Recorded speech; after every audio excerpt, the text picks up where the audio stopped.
Assalamualaikum warahmatullahi wabarakatuh. Rekan-rekan media massa yang kami hormati, kami berterima terima kasih atas kehadirannya, menghadiri undangan yang kami kirimkan dari lembaga pendukung dan advokasi publik Pimpinan Pusat Muhammadiyah. Rekan-rekan sekalian, perlu kami sampaikan bahwa hari ini kami dari lembaga pendukung dan advokasi publik Pimpinan Pusat Muhammadiyah akan menyampaikan siaran pers kaitannya dengan masalah ujaran kebencian yang diduga dilakukan oleh APH dan TTJ. Dengan hal ini, lembaga pendukung dan advokasi publik Pimpinan Pusat Muhammadiyah mendesak Kepolisian Republik Indonesia agar segera menetapkan status tersangka, menangkap dan menahan APH dan TTJ terkait dugaan kasus ujaran kebencian terhadap warga Muhammadiyah yang selama ini sudah viral selama beberapa hari. Ada 3 alasan kenapa kemudian kami mendesak kepada Polri untuk segera melakukan penetapan tersangka, penangkapan dan juga penahanan.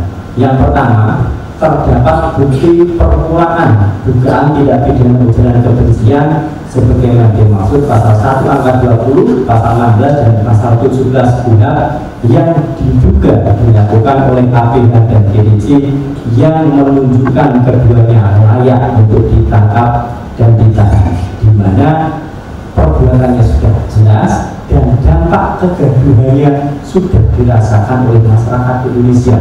Karena kedewasaan Muhammadiyah masih menahan diri sampai saat ini dan tidak melakukan perbuatan anarkis, maka kami menuntut kepada Polri untuk bertindak profesional. Yang kedua, dengan adanya sejumlah bukti yang cukup, penetapan status tersangka, penangkapan maupun penahanan terhadap APH dan TTJ menjadi penting dan urgen untuk dilakukan agar mencegah potensi keduanya melarikan diri, merusak barang bukti dan menghilangkan barang bukti atau mengulangi perbuatannya sebagaimana diatur di dalam ketentuan pasal 21 ayat 1 KUHP dan pasal 29 ayat 2 Kapolri nomor 6 tahun 2019.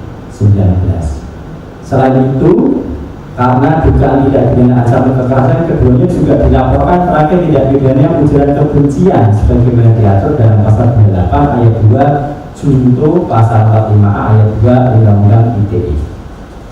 Yang ketiga, teman-teman sekalian, kalau kita melihat proses penanganan perkara serupa terkait dengan ujaran kebencian, Polri ini bukan kali ini saja, banyak sekali kasus-kasus serupa yang sudah ditangani Polri dan cepat sekali. Kalau perlu saya ingatkan, gitu ya, misalkan dalam kasus ujaran kebencian yang dilakukan oleh Akademi tahun 2016. Kemudian Ustadz Alfian Tanjung tahun 2017.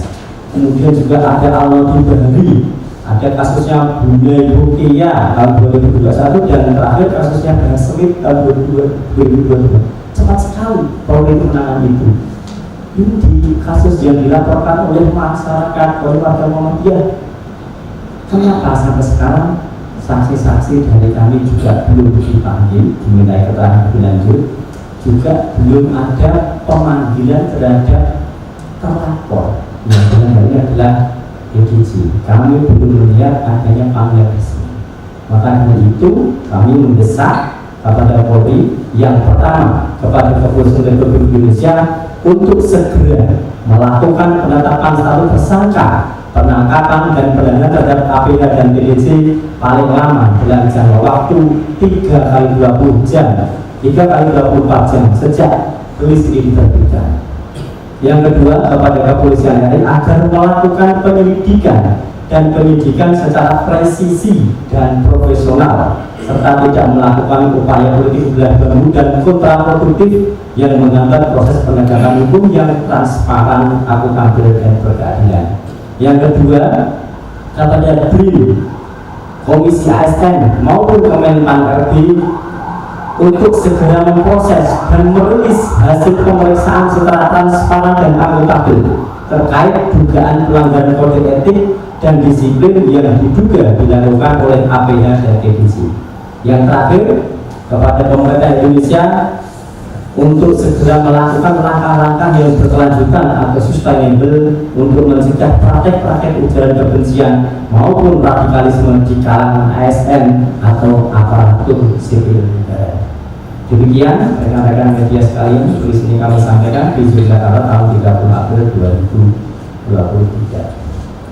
Saya Taufik Nugroho, Direktur LBHPP Muhammadiyah. Terima kasih atas waktunya. Assalamualaikum warahmatullahi wabarakatuh.